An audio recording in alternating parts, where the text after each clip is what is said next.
Boa noite, meus irmãos. Privilégio estarmos juntos, dando sequência naquilo que nós já estamos aprendendo acerca de avivamento. Se você ainda não teve a oportunidade de visualizar os outros vídeos que nós tratamos durante todo esse mês acerca de avivamento, eu lhe convido a se inscrever no nosso canal do YouTube, do Projeto 1643, e lá você vai ter o privilégio de ter acesso a um bom conteúdo acerca do avivamento. Nós aprendemos ainda há pouco que para termos um avivamento genuíno, precisamos depender da soberania de Deus. E para isso, então, a partir disso, nós nos propomos a partir de agora a aprender qual o caminho para termos esse verdadeiro avivamento. Convido você a baixar sua cabeça, vamos orar ao Senhor, pedindo discernimento e direção da parte do nosso Salvador. Maravilhoso Deus, te rendemos graças, ó Pai, pela sua soberania. Agradecemos porque a partir dela o Senhor cuida do seu povo e desperta em nós um desejo de voltar às nossas origens, um desejo de voltar à palavra do Senhor e não mais nos afastarmos dela. Nos conduza nesse próximo momento e que o seu nome seja exaltado sobre todo nome. Em nome do Senhor Jesus Cristo, pela mediação dele que nós oramos. Amém. Convido você para que abra sua Bíblia em Jonas, no capítulo 3. Jonas, capítulo 3.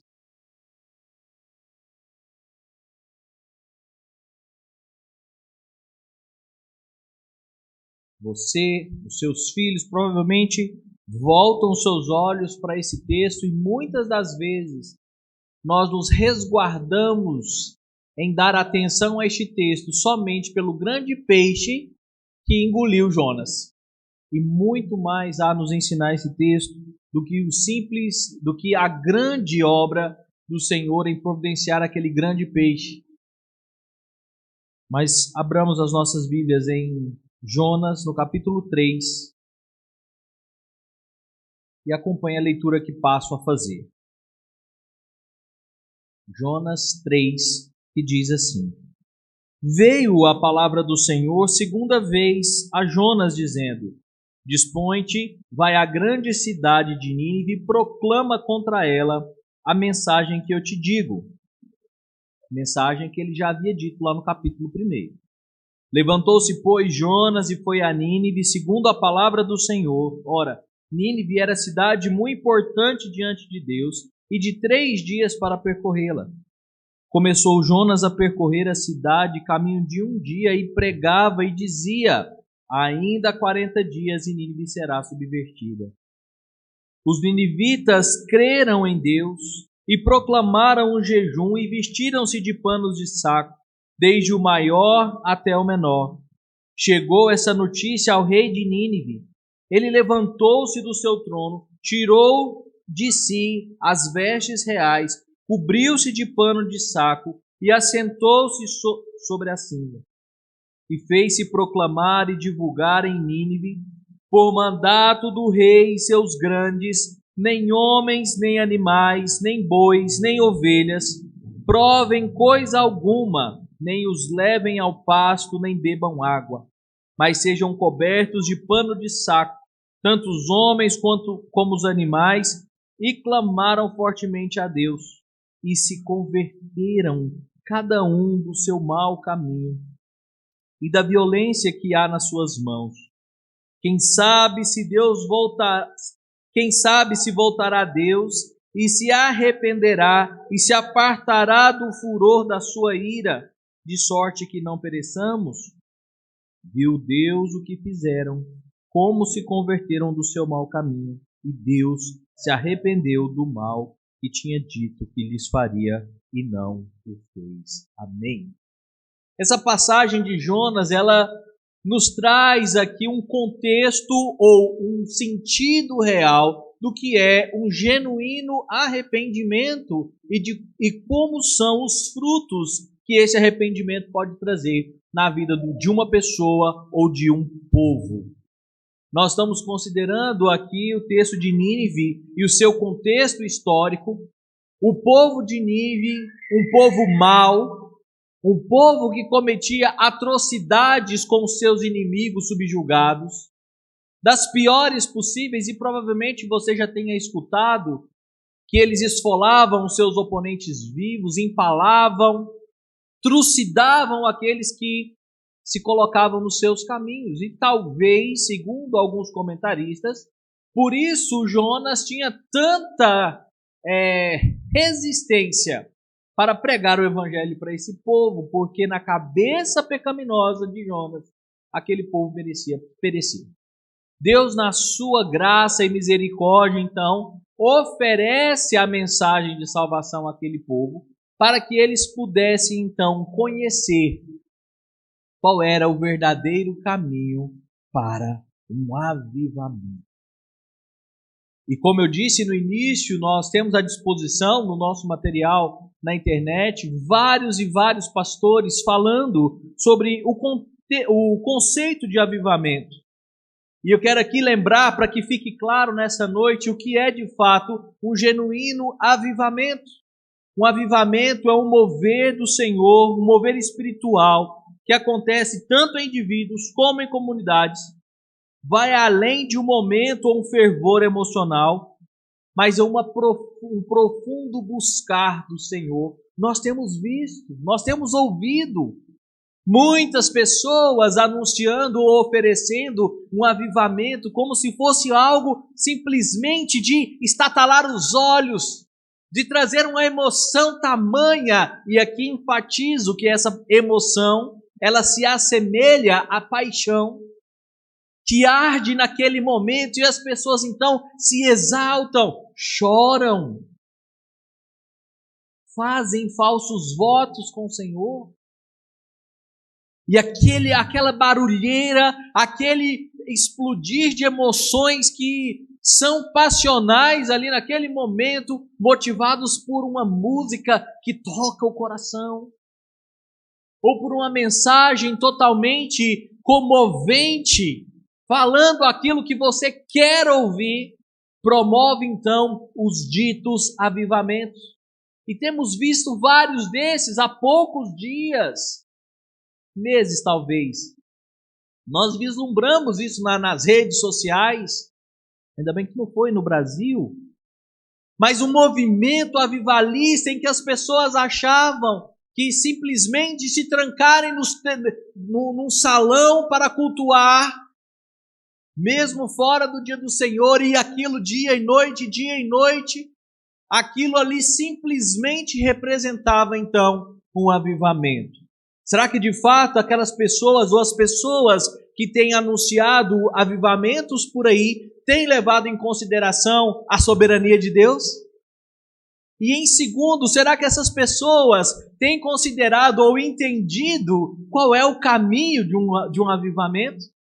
E aqui é onde eu trago o segundo conceito dessa noite, que é o que é um genuíno arrependimento.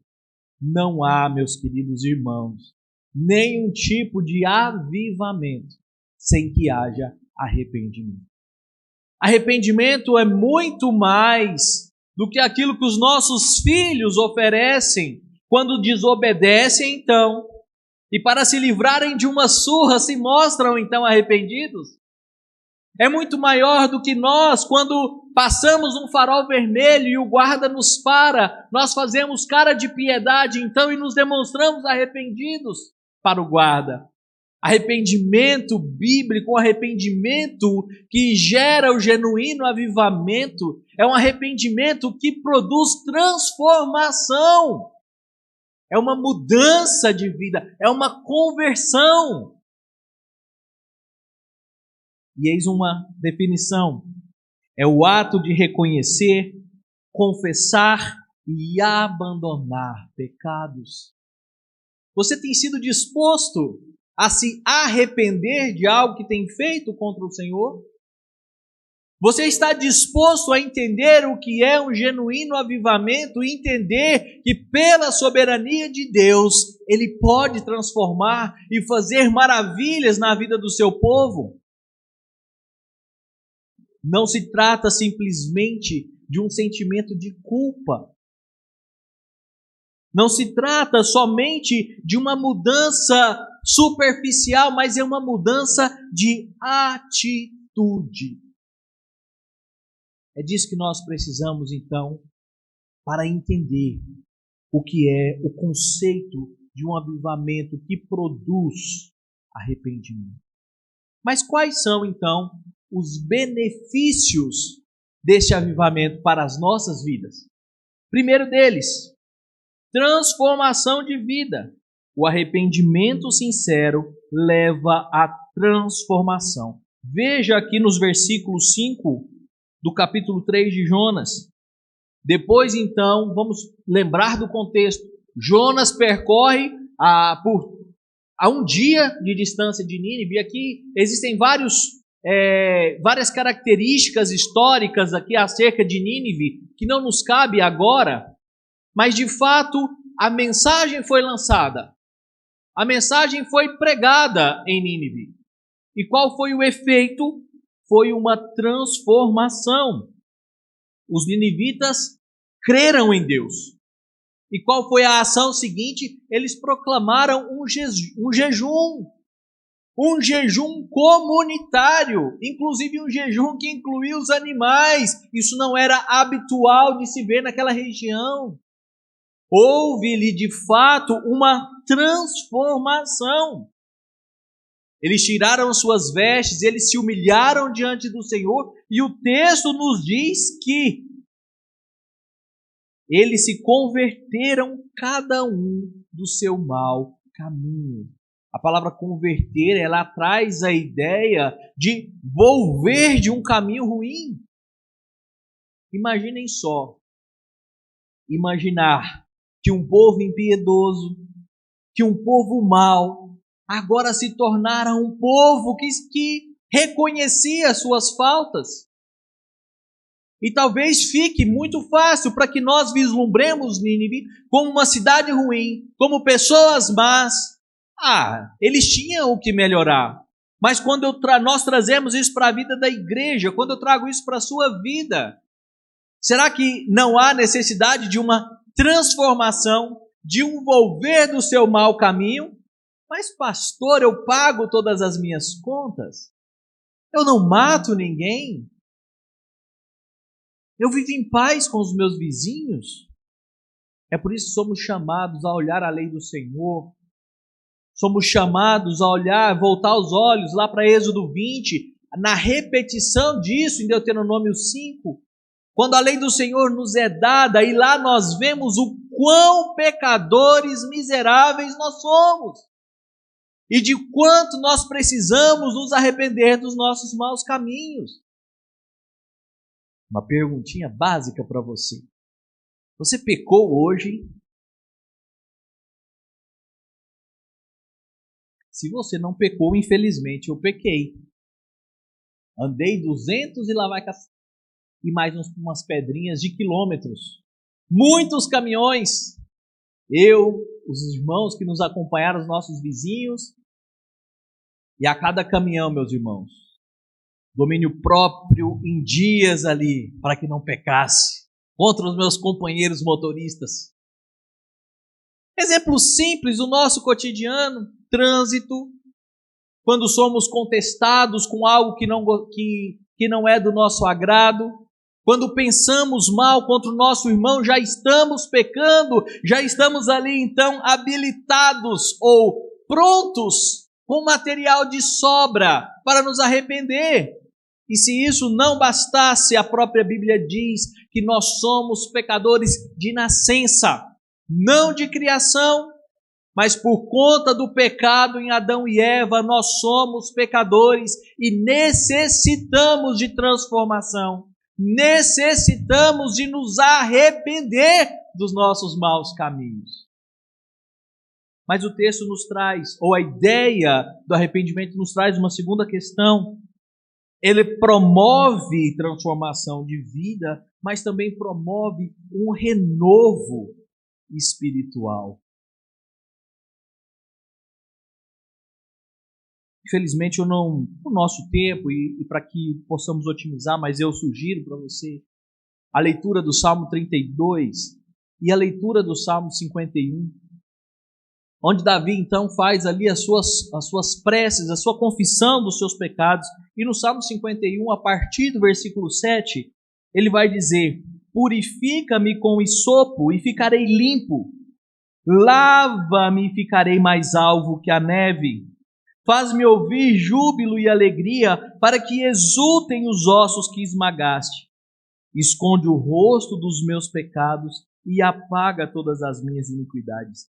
Cria em mim, ó Deus, um coração puro e renova dentro de mim um espírito inabalável. Não me repulses da tua presença, nem me retires do teu Santo Espírito. Restitui-me a alegria da tua salvação e sustenta-me com o espírito voluntário. Os benefícios, meus queridos irmãos, de um genuíno avivamento que produz arrependimento é uma transformação de vida, é um renovo espiritual. É por isso que, ao entender a soberania de Deus, o quão Ele é majestoso sobre as nossas vidas, e somente entendendo essa soberania é que eu posso compreender a minha pequenez.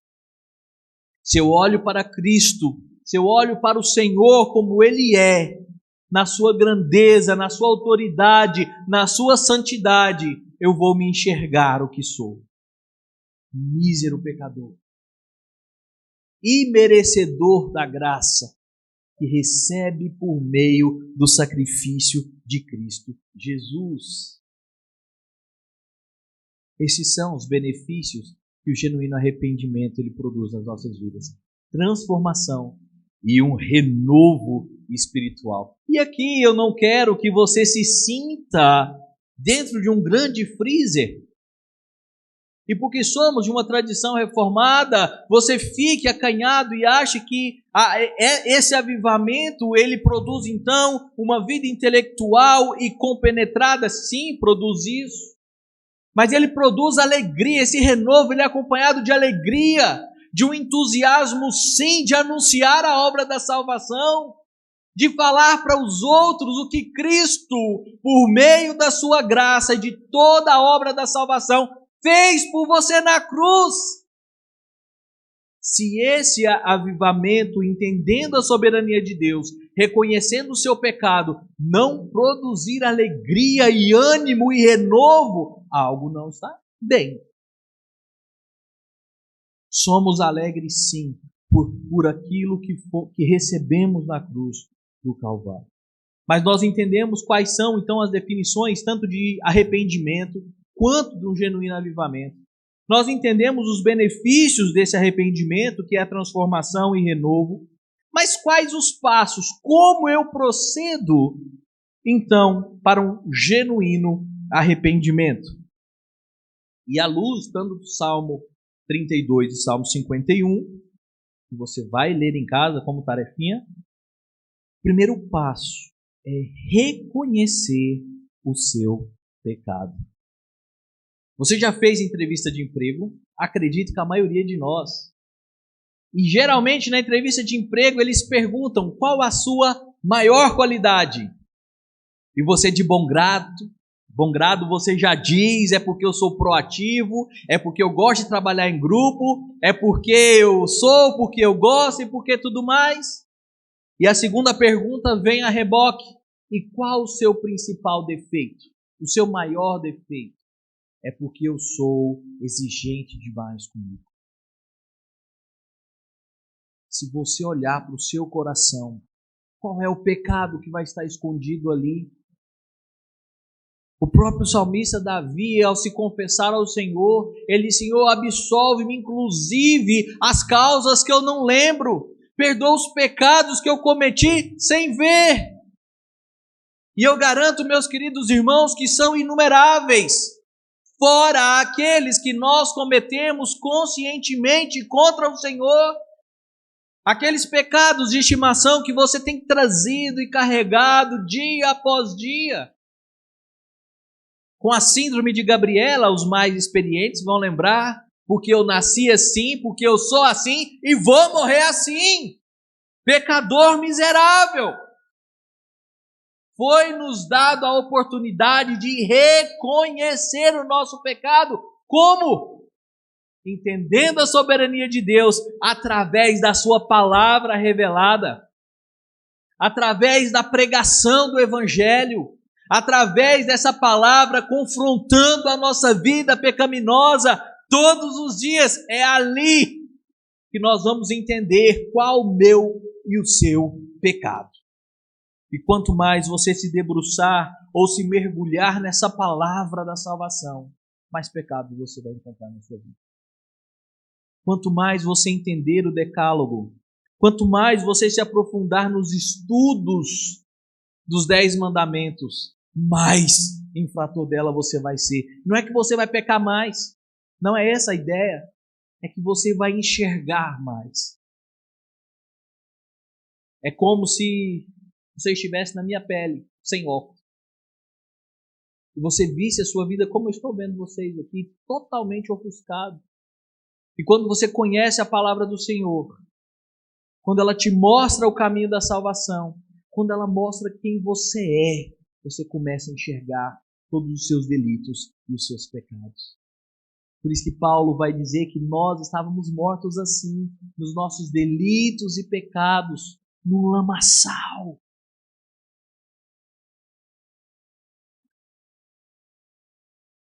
O primeiro passo é reconhecer o seu pecado. O segundo passo é uma confissão do seu pecado e o abandono dele. Aqui o contexto do Salmo 51 era o pecado que Davi havia cometido contra Batseba, contra Deus e contra Batseba, e ele reconhece isso e as consequências que isso poderia trazer para a sua vida. Primeiro, então, Davi dá nome ao seu pecado, ele confessa o seu pecado diante do Senhor e abandona. Meus irmãos, dezembro está chegando, para você que vai assistir isso aqui depois. Nós ainda estamos em outubro, finalzinho de outubro, mas dezembro está chegando. O que impreterivelmente nós fazemos em dezembro, quase na virada para janeiro? A lista de tudo que vamos fazer em 2024. Vou emagrecer, não prometi, mas vou tentar. Vou emagrecer, vou aprender uma língua estrangeira, eu vou cuidar de pobres, eu vou cuidar de famintos. E muitas vezes nós fazemos esse joguinho com Deus. Senhor, eu vou abandonar o meu pecado. Mas o que nós nos esquecemos é que nós temos um coração idólatra. Nós amamos muitas vezes mais o nosso coração do que o próprio Deus. O arrependimento genuíno significa mortificar o meu coração, mortificar o ídolo que mora dentro do meu peito para voltar a adorar única e exclusivamente ao Senhor Salvador, soberano de todas as coisas. É por isso que ao confessar o meu pecado, eu preciso largá-lo, abandoná-lo. E voltando para o contexto dos ninivitas, a Bíblia diz que eles abandonaram o seu mau caminho. Foi um volver. Eu poderia trazer aqui para você palavras e mais ilustrações do grego e do hebraico acerca do que significa essa conversão, mas de forma simples e objetiva. O arrependimento e o abandono do pecado significa um rasgar de alma, abandonando o velho homem, se tornando uma nova criatura. Olhar para trás com tristeza por tudo que você já fez e desagradou ao Senhor, e a partir de agora, não é viver em um luto eterno, se entristecer pelo que passou e se alegrar na salvação em Cristo Jesus, que por sua morte e ressurreição na cruz, nos garantiu o privilégio de poder confessar os nossos pecados, sermos ouvidos e termos o perdão do próprio Deus em Cristo Jesus. Se você já parou para pensar nesse privilégio?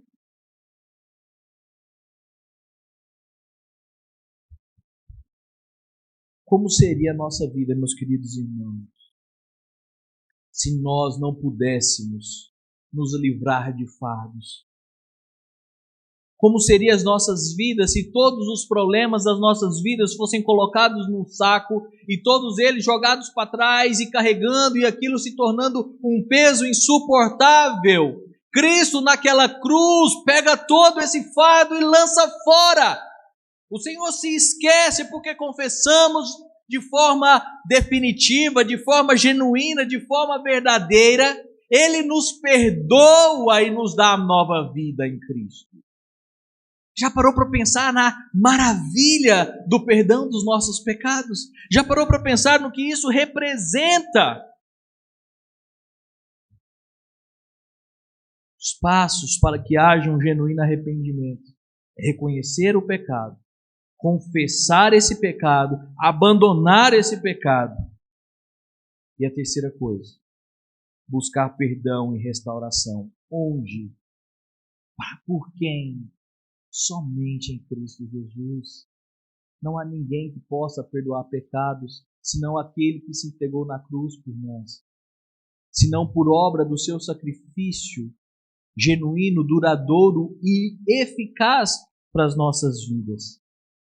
Nossa confissão de fé, no capítulo 15, na seção 2, diz assim: movido pelo reconhecimento e sentimento não só do perigo, mas também da impureza e odiosidade do pecado, como contrários à santa natureza e justa lei de Deus. Aprendendo a misericórdia divina manifestada em Cristo aos que são penitentes, o pecador, pelo arrependimento, de tal maneira sente e aborrece os seus pecados, que deixando-os, se volta para Deus, tensionando e procurando andar com Ele em todos os caminhos dos seus mandamentos. Se você de fato é um eleito do Senhor, se de fato você passou ou tem passado por um processo de santificação, porque foi regenerado em Cristo Jesus e justificado, então você precisa ter um desgosto pelo pecado. Você não pode olhar para trás e dizer que tempo era aquele em que fazia o que eu queria. Que tempo era aquele que eu tinha liberdade. Liberdade nós só temos em Cristo, quando não somos mais cativos do pecado. Liberdade nós só temos em Cristo, quando agora temos a opção de buscar a Deus. Porque fora isso éramos escravos da nossa própria vontade. Éramos escravos do nosso próprio coração, se você não acredita. Alguns meses eu estive aqui, tinha um bebezinho na barriga, ele já nasceu, já o vi hoje. Glórias ao nome do Senhor por isso. E eu tenho certeza que é um pecadorzinho. Eu tenho certeza que o pecado já mora naquele pequeno coração e que se não for a misericórdia do Senhor, se não fosse a misericórdia do Senhor, ele estaria perdido. Se os nossos filhos vivessem soltos de acordo com a sua própria vontade, eles estariam perdidos. Da mesma feita nós vivemos de forma livre porque podemos em Cristo escolher a Deus. Não escolhemos porque queremos, mas escolhemos porque fomos separados. Porque o Espírito de Deus, sob a soberania de Deus Pai, opera nas nossas vidas. Mas o que isso causa, então, na vida da igreja, meus irmãos? Se eu já entendi de fato a definição, os benefícios, se eu compreendo quais são os passos para esse genuíno arrependimento, qual o papel desse arrependimento na vida da igreja? Primeiramente, um arrependimento coletivo. Se nós trabalharmos, identificarmos os nossos pecados de forma individual, se confessarmos os nossos pecados e os abandonarmos, se buscarmos perdão em Cristo Jesus, a igreja será então também beneficiada nesse processo. E como é, pastor, que eu posso vislumbrar um genuíno avivamento na igreja sob a soberania de Deus, desfrutando de um genuíno arrependimento, a partir do momento em que os cultos das nossas igrejas forem cultos cristocêntricos, A partir do momento que o arrependimento seja tão transformador na vida do povo, do homem, que ele não mais cultuará o Senhor como ele quer, mas como o Senhor requer de nós. A igreja experimentará avivamento quando deixar o mundo das portas para fora e não trazê-lo para dentro, tornando o culto mais aprazível, mais palatável. Ofereça ao seu filho uma boa dose de dipirona. Ele provavelmente precisará. É horrível. Parece horrível aos olhos, ao sabor, ao tato, ao paladar, né? Da criança. Mas aquilo ali é um remédio.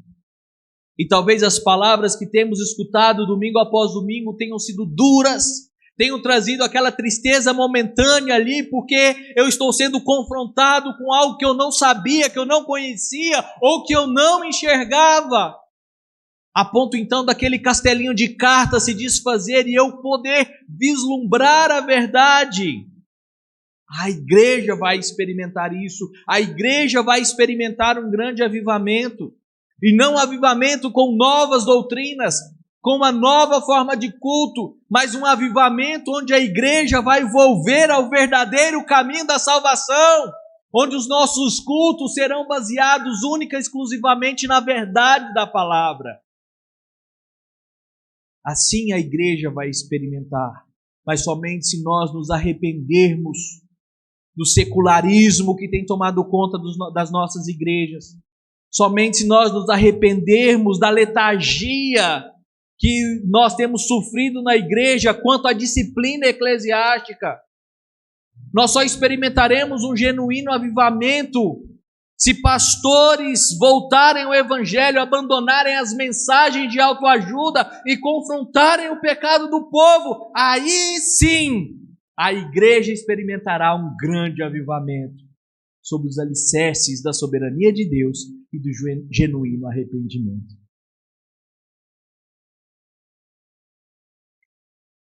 A igreja coletivamente se arrependendo e buscando ao Senhor promoverá então o renovo da igreja. Talvez você não tenha percebido e nós ficamos nos nossos cantinhos, mas nós temos experimentado essa ferramenta que é muito útil, a internet. Ela tem nos proporcionado chegar a tantos lugares, de levar o verdadeiro evangelho a tantas pessoas, ajudar a pessoas a abrirem os seus olhos. E assim as igrejas elas experimentarão um renovo. Tem sido assim na sua igreja, meu querido irmão? Você tem buscado o arrependimento genuíno para que você seja peça nesse grande avivamento que o Senhor pode promover na sua igreja? Não é porque você é poderoso, é porque você precisa se arrepender. Não é porque você é importante, é porque você é a parte pecadora também do problema. É porque nós precisamos da obra salvadora do Senhor Jesus Cristo. É somente por isso, meus irmãos.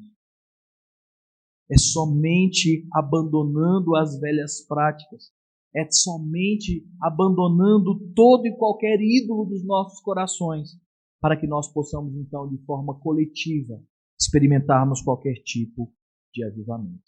Sendo assim, meus irmãos, duas coisas são necessárias para que possamos compreender a nível de igreja. A primeira delas é a importância de um contínuo arrependimento para o avivamento. Você já se arrependeu do pecado que você cometeu hoje? Talvez a hora que eu perguntei, você já pediu perdão por um monte dos que você se lembrou. Mas saiba que amanhã de manhã já haverá outra lista para que você se arrependa, porque você ainda é um pecador. Nós precisamos nos arrepender todos os dias, um arrependimento contínuo daquilo que o pecado causa nas nossas vidas. Não mais para uma perdição eterna, porque Cristo já nos garantiu a salvação. Mas nos arrependemos porque entendemos quem nós somos diante do nosso Salvador.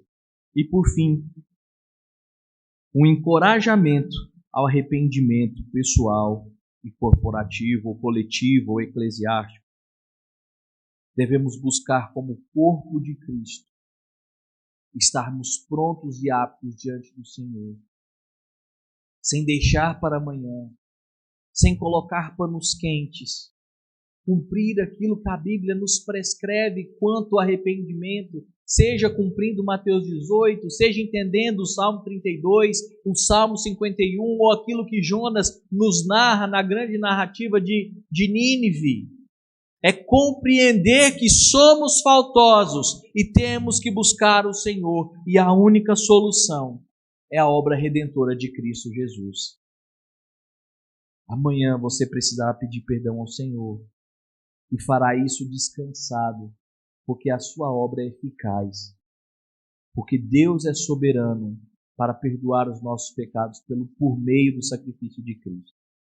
Não sejamos letárgicos, não sejamos presunçosos, não sejamos ignorantes a ponto de achar que somos autossuficientes. Somos pecadores, merecedores do inferno, e fomos tirados de lá pela obra redentiva de Cristo. Nos arrependemos por meio da misericórdia do Senhor. Buscamos esse arrependimento dia após dia, para que tenhamos um processo de santificação adequado, como a própria palavra do Senhor prescreve. Que Ele nos ajude, que Ele desenvolva na sua igreja um verdadeiro avivamento, reconhecendo a soberania de Deus, debaixo de um arrependimento genuíno das nossas transgressões. E que a palavra de Deus seja o centro de tudo isso. Que possamos dominicalmente celebrar a morte e a ressurreição do nosso Salvador até que Ele venha. Onde depois disso não haverá mais pecado. Haverá a glória eterna do Senhor face a face. Que esse dia chegue logo. Que o Senhor volte para resgatar o seu povo. Amém. Que o Senhor nos abençoe.